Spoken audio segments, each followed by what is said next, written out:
Reproduction. It is the single most powerful driving force on planet Earth. Every single living organism, from the microscopic bacteria in your stomach to the massive blue whales in the ocean, is hardwired with one ultimate goal: to pass on their genes.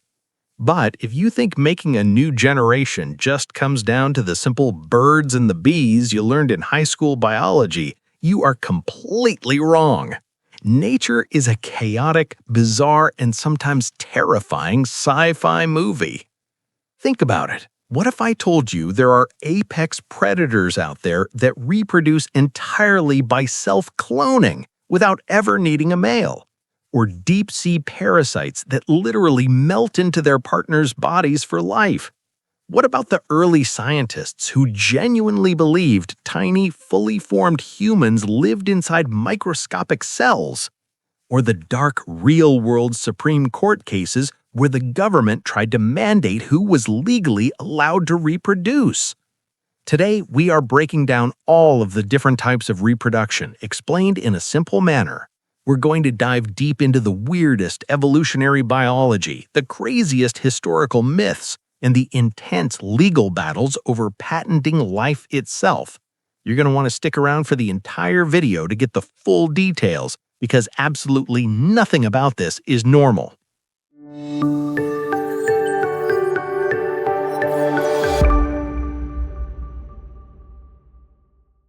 Hey everyone, what's going on? Welcome back to the channel. Today, we're talking about something that is honestly going to completely break everything you thought you knew about biology. So, get this. The state of Michigan recently fought a literal high-stakes war, and they lost. But in losing, they accidentally secured one of the most bizarre biological prizes on Earth. Which brings me to a really weird question. Have you ever stopped to think about why we even need two parents to create offspring? Like, biologically speaking, the whole mating process is overly complicated. It drains a ton of energy, and frankly, it's just super stressful. But out there in the wild, there is a literal army of mutant, self-cloning creatures taking over global ecosystems right now. Before I give away the ending, let me challenge something you probably believe. You probably think sexual reproduction is an absolute requirement to keep a complex species alive, right? Well, stick around for the entire video, because today we're uncovering the truth behind virgin birth lizards, deep-sea parasites, and insects that literally go to war just to reproduce. We're going to break down all of the different types of reproduction, explained in a simple manner. We'll look at the bizarre history of early scientists who genuinely believed tiny little humans lived inside microscopic cells, some seriously dark legal battles over government-mandated genetics, and the ultimate scientific question of why organisms even bother mating at all. Nature is profoundly weird, guys, and human laws are honestly just as strange. Prepare to reevaluate literally everything you learned in high school biology. Oh, and right now, before we jump in, drop a comment below and tell me the absolute weirdest animal fact you currently know. Let's see who has the craziest one. And hey, while you're down there, make sure to like, share, and subscribe so we can keep making these deep dives. Alright, so let's start with the foundational science. Evolutionary biology actually classifies sexual reproduction as one of the most enduring paradoxes in natural science. It all comes down to what's called the twofold cost of sex. Think about it. In a purely asexual species, literally every single individual can bear offspring. But in a sexually reproducing species, the population is split into males and females, and males only contribute genetic material. They don't gestate the offspring themselves. Because of this, a sexually reproducing mom basically wastes half of her reproductive potential producing sons who can't directly give birth. Mathematically, an asexual population should completely outbreed and outcompete a sexual one, growing at twice the rate per generation. Plus, finding a mate requires immense energy, comes with the severe risk of diseases, and forces an organism with proven successful genes to risk mixing them with a totally different individual. It's a huge gamble.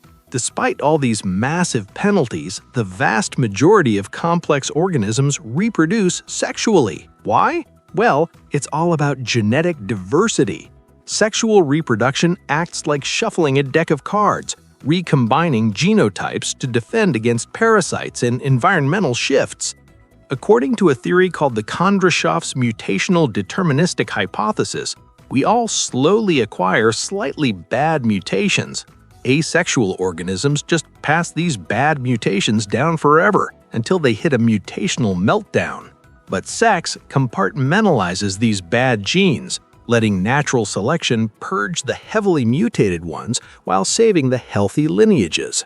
This constant genetic shuffling completely justifies the immediate twofold cost of males. This wild paradox perfectly sets up something called parthenogenesis, which proves that single-parent reproduction exists even in complex animals. Basically, parthenogenesis allows an unfertilized egg to develop into a viable embryo using only the mom's chromosomes. This can happen through apomixis, creating identical clones via mitosis, or automixis, where a mother produces haploid eggs that are fertilized by a polar body, basically a non-viable sister cell, to restore the full chromosome count. The offspring here are often half clones of the mother. Take the New Mexico whiptail lizard, for example. This is a species that consists exclusively of females. These reptiles reproduce by automixis, laying self-fertilized eggs that develop into identical clones without any male involvement whatsoever. No males allowed, literally. Even crazier, apex predators can do this too. The Komodo dragon, the world's largest lizard, can switch between sexual and asexual reproduction depending on what the environment demands. In 2006, scientists documented virgin births in 2 captive female Komodo dragons who had never even been exposed to a male. Due to their specific genetics, parthenogenic offspring in Komodo dragons are exclusively male. It's evolutionary genius.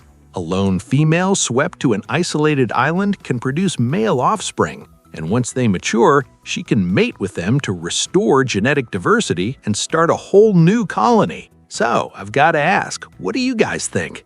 Drop a comment right now. Is cloning or sexual reproduction the superior survival strategy? Let's settle the debate down below.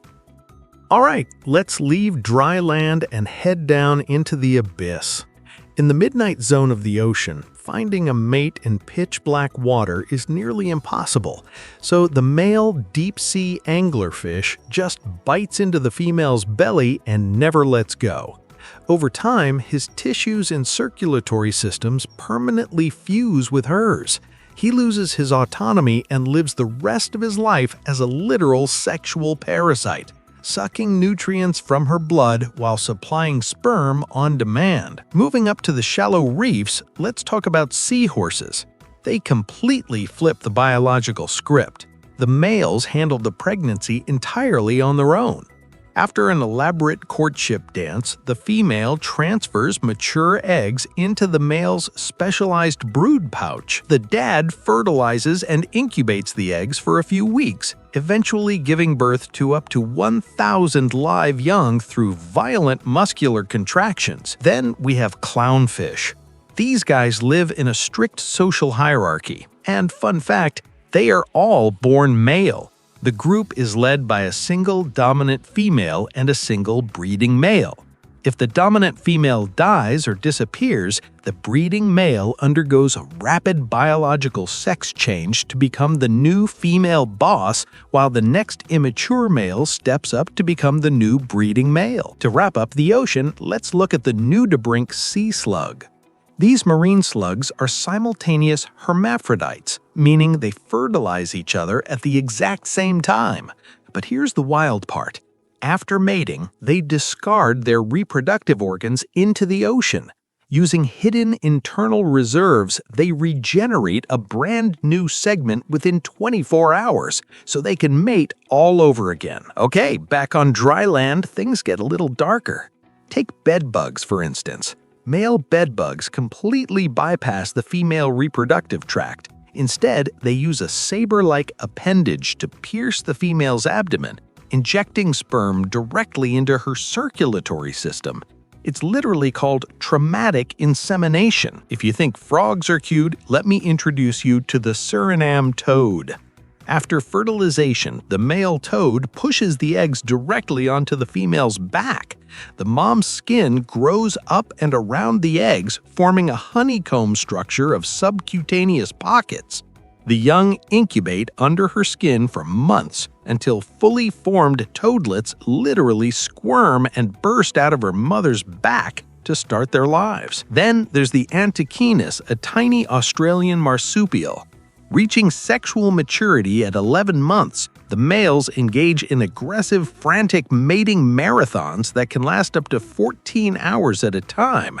The intense competition and stress trigger a total immune system collapse, internal bleeding, and eventually death for every single male in the population. And let's not forget the female spotted hyena, who has to give birth through a heavily elongated pseudopenis, making delivery an incredibly difficult and painful ordeal. Now, plants and fungi are just as weird.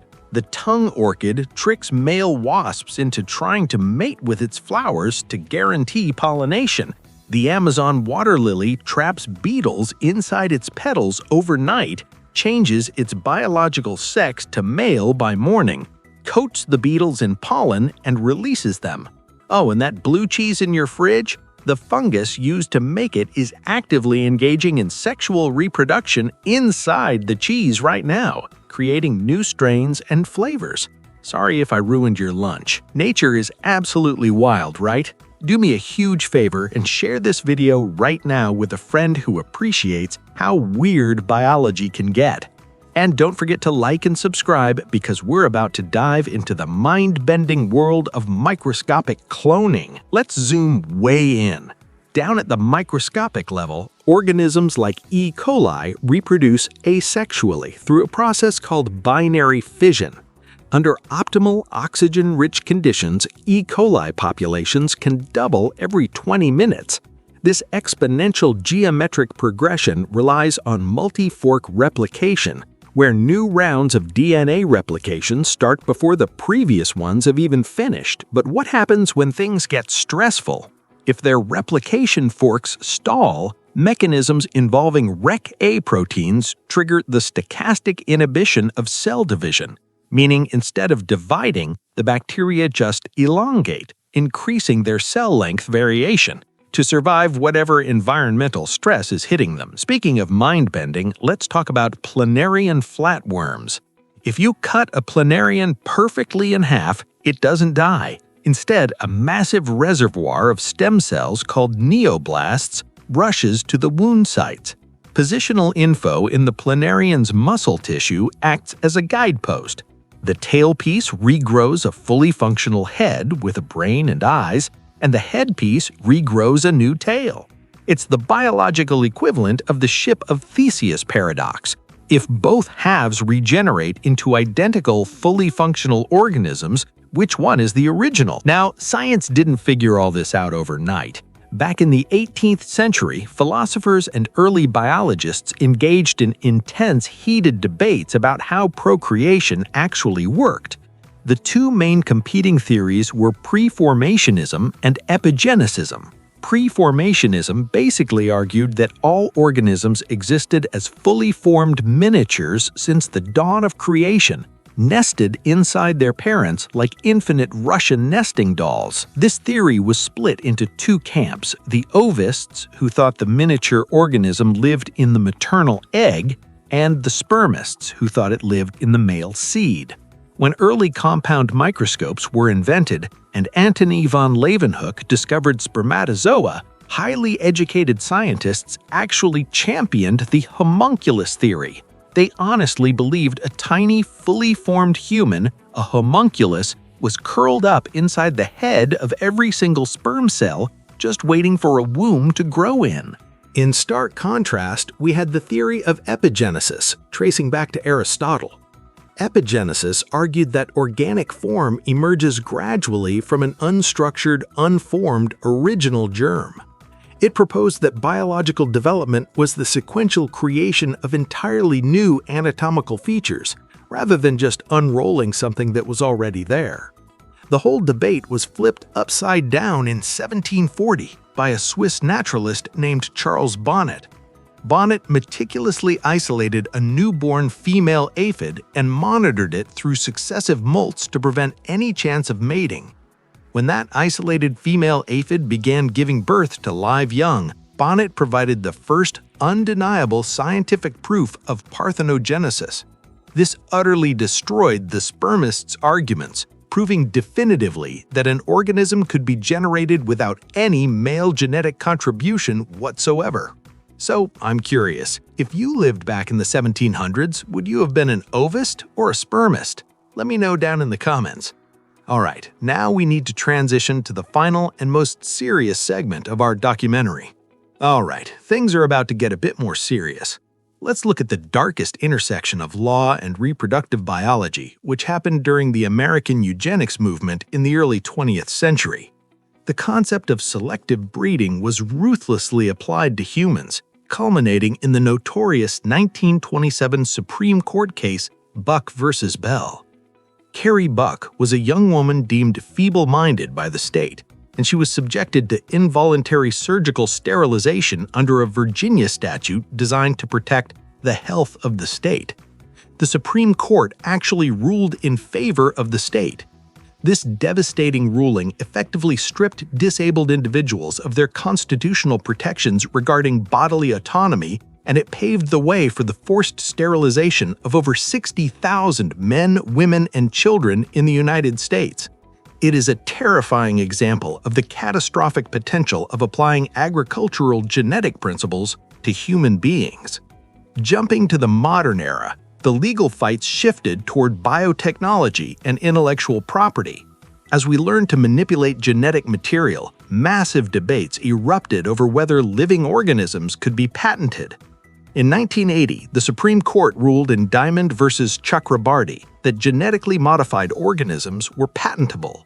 Then came the first patent on a higher multicellular life form, a genetically engineered mouse from Harvard known as the oncomouse. This set off intense ethical debates about animal rights, genetic monopolies, and the destruction of biodiversity. Human laws are constantly struggling to keep pace with reproductive technology. So, looking back at these massive legal milestones, from Buck v. Bell in 1927 to Diamond v. Chakrabarty in 1980 and the Harvard mouse patent in 1988, we see a clear pattern of society wrestling with the moral and biological implications of controlling life itself. Let's circle all the way back to the beginning of the video and that Michigan anomaly. The marbled crayfish is the ultimate circumvention of that evolutionary paradox of sex we talked about. Originating completely within the German aquarium trade in the 1990s, this crayfish does not have a natural wild habitat. It is the only known decapod crustacean capable of obligate parthenogenesis, meaning it self-clones. Every single marbled crayfish in existence is female, and they can produce up to 700 unfertilized eggs at a time, each one a perfect genetic clone of the mother. The punchline to our hook? The state of Michigan realized they were literally fighting an army of self-cloning crustaceans. Because of their extreme reproductive efficiency, releasing just one into the wild can spawn a dominant population that destroys native species. To protect the environment, Michigan wildlife authorities enacted strict legal prohibitions. They issued an invasive species order, making it completely illegal to possess, sell, or transport the marbled crayfish. Owners are legally required to humanely euthanize any they have. Similar bans exist across the EU, Ohio, and Maryland. So, whether biological life chooses to clone itself by the thousands, permanently fuse male and female bodies together in the deep ocean, change genders on the fly to maintain social hierarchies, or engage in lengthy Supreme Court battles over genetic patents, reproduction always finds a chaotic, brilliant way to adapt to the rules of survival. Thanks so much for exploring the bizarre science, history, and legality of procreation with me today. Do me a favor and share this video with a friend who might appreciate the sheer weirdness of nature. Drop a final comment telling me which reproductive strategy you found the most shocking, and make sure to hit subscribe for more deep dives into the chaotic world of biology. See you in the next one.